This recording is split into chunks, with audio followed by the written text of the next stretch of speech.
Les travaux de la 7e édition de la plateforme mondiale pour la réduction des risques de catastrophes ont démarré ce mercredi 25 mai à Bali, dans la République de l'Indonésie.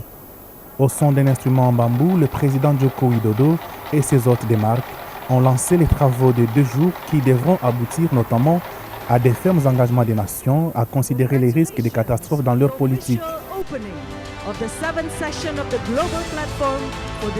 La représentante spéciale du secrétaire général des Nations Unies pour la réduction des risques de catastrophes, Mami Matuzori, a rappelé l'ampleur des catastrophes que le monde connaît depuis plusieurs décennies et elle a invité les nations à agir.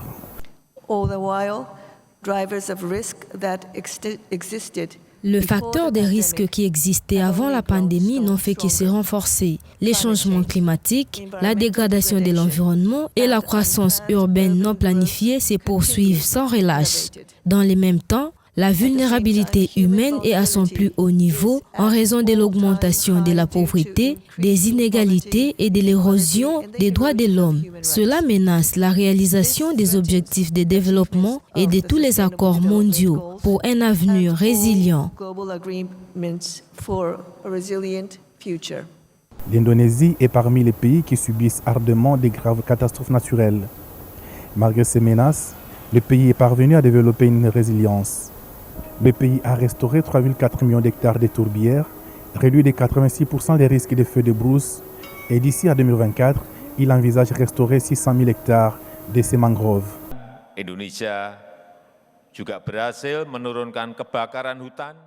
En 2022, 1300 catastrophes ont été recensées. Dans un mois, plus de 500 tremblements de terre de faible magnitude l'ont été également. En 2018, un tsunami a frappé Palu et a coûté la vie à près de 2100 personnes. À cela s'ajoute également 138 érosions volcaniques. Voilà autant de risques auxquels le peuple indonésien fait face de 2015 à 2022.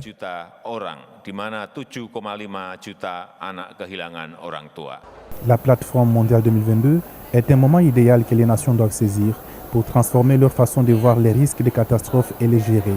Du risque à la résilience, cette 7e édition a été convoquée dans un contexte très marqué par la pandémie de coronavirus. Une catastrophe de plus qui a endeuillé les nations et provoqué des conséquences désastreuses.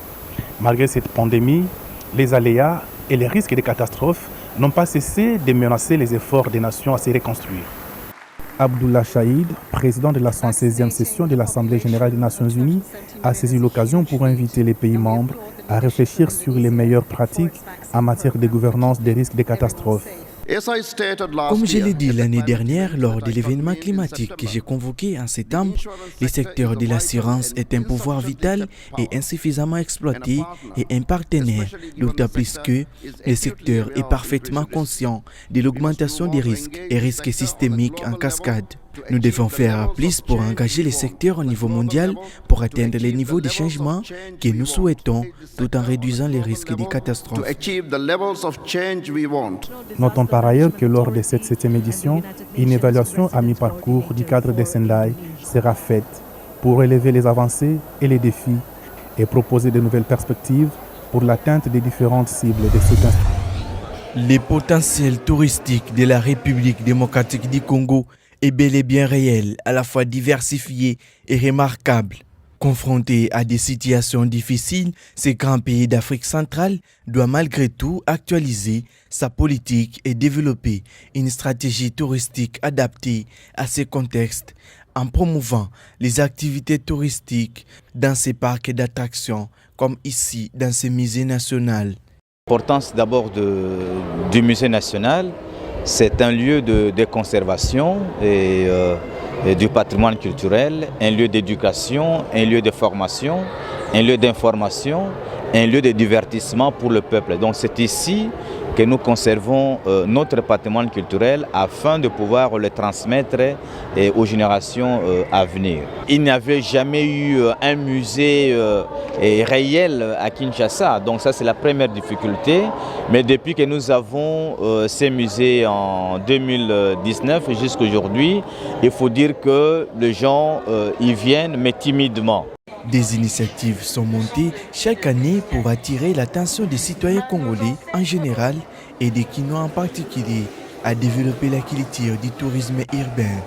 Alors nous avions pensé que le musée, qui n'était pas très bien connu dans notre société, il était important que nous puissions sensibiliser le public à venir visiter ces patrimoines. C'est ainsi que nous avons commencé avec la sensibilisation à travers les écoles et pour que celles-ci nous envoient des élèves parce que le musée constitue un laboratoire et un outil pédagogique important pour nos élèves. Et cette première phase étant passée, nous avons organisé le mercredi passé une journée de recherche, une journée scientifique où il y a des exposés, des chercheurs, des députés, de plusieurs intervenants sur la question des musées dans notre pays. Dans cette perspective, le retard accumulé au Congo par rapport à d'autres pays du continent se voit pour une opportunité car il devait permettre de repenser les fondamentaux propres à ces enjeux afin d'éviter les pièges d'un tourisme peu respectueux de son contexte culturel et environnemental. Sensibiliser les gens sur la culture, tout leur communiquer. Mais pour moi, ça a été un avantage parce qu'à l'intérieur, on a appris de l'agriculture. Et l'agriculture est liée à l'environnement. À l'intérieur, on a appris ce qui est lié à la construction. On a vu la construction de nos ancêtres et ce qui est fait actuellement. Voyez-vous cette différence? Donc, les autorités doivent s'impliquer dans la chose et d'autres associations. Pourquoi ils doivent s'y impliquer? Justement parce que l'objectif, parmi les objectifs des associations, c'est la sensibilisation, le changement de mentalité. L'équation reliant les patrimoines culturels au tourisme traduit une approche constructive du point de vue économique et social. Cette combinaison a un rôle moteur à jouer en termes de développement du pays. Les musées font parmi des lieux éducatifs sur la culture congolaise. Et la culture est un élément de l'environnement. Le musée national ambitionne aujourd'hui une transformation de la société à la connaissance de sa culture de l'avant et après l'indépendance. Le tourisme, parfois considéré comme la panacée, peut devenir pour les populations locales un allié certain, mais pourrait aussi constituer un facteur aggravant l'inégalité sociale.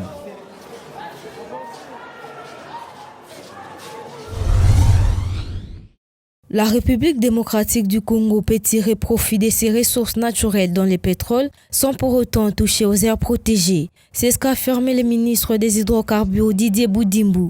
Dans le cadre de ces exploitations, les scientifiques congolais craignent la pollution atmosphérique qui déroulera de ces activités. Auprès du ministère, exploiter les 16 blocs pétroliers permettrait de renforcer l'économie du pays et lutter contre l'inflation du taux d'échange.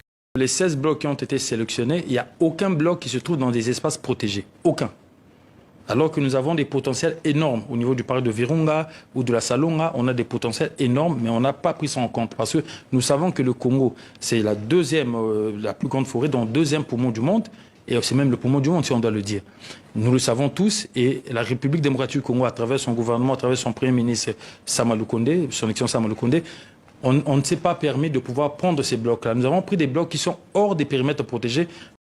Selon les ministres, il est temps que le pays tire réellement profit, à la manière du Nigeria ou la Guinée équatoriale, de cette ressource non renouvelable de son sol, en lieu et place de les laisser s'épuiser sous la terre. On sait tous que les énergies fossiles tendent vers la fin. Donc nous avons intérêt à pouvoir exploiter ça maintenant, d'où le lancement de ces appels d'offres pour que nous puissions exploiter le potentiel que nous avons. Donc je pourrais dire à tous ceux qui aiment l'environnement, le Congo, nous aimons l'environnement, mais nous devons quand même profiter de ce que nous avons comme sous-sol. Nous voyons ce que la manne pétrolière a pu faire au niveau de Dubaï, au niveau du Nigeria ou au niveau du Guinée, de la Guinée plutôt, et la Guinée équatoriale.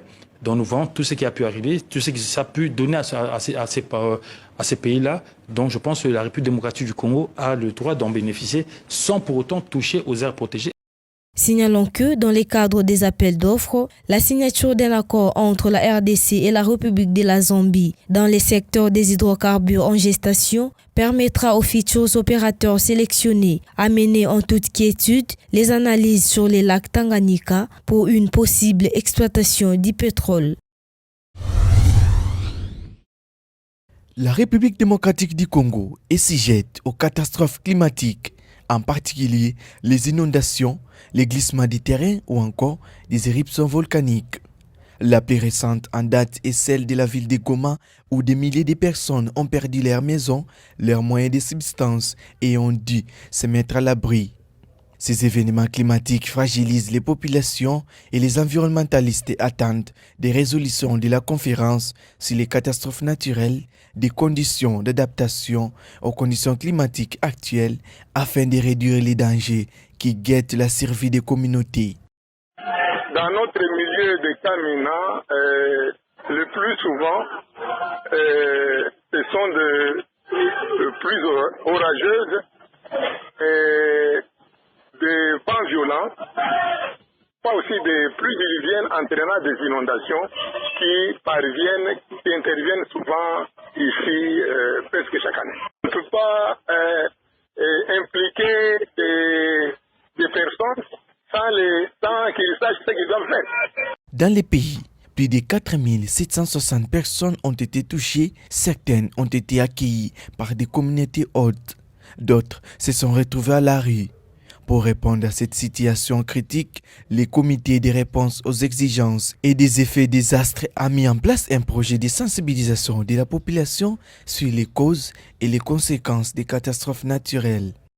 C'est pour cela que nous avons voulu informer et former la population sur les différents désastres et urgences et les calamités naturelles qui peuvent survenir avec des causes diverses. Ce comité a été mis en place, installé par l'autorité locale du territoire. Alors, son travail, c'est prévenir, surveiller, collecter les données au moment de ces catastrophes. En RDC, s'adapter aux catastrophes climatiques grâce à des activités de reboisement et des formations à la prévention des écosystèmes est possible. Limiter l'impact humain sur l'environnement dans la réponse d'urgence quant aux inondations et autres catastrophes naturelles est plutôt prévisible pour les scientifiques.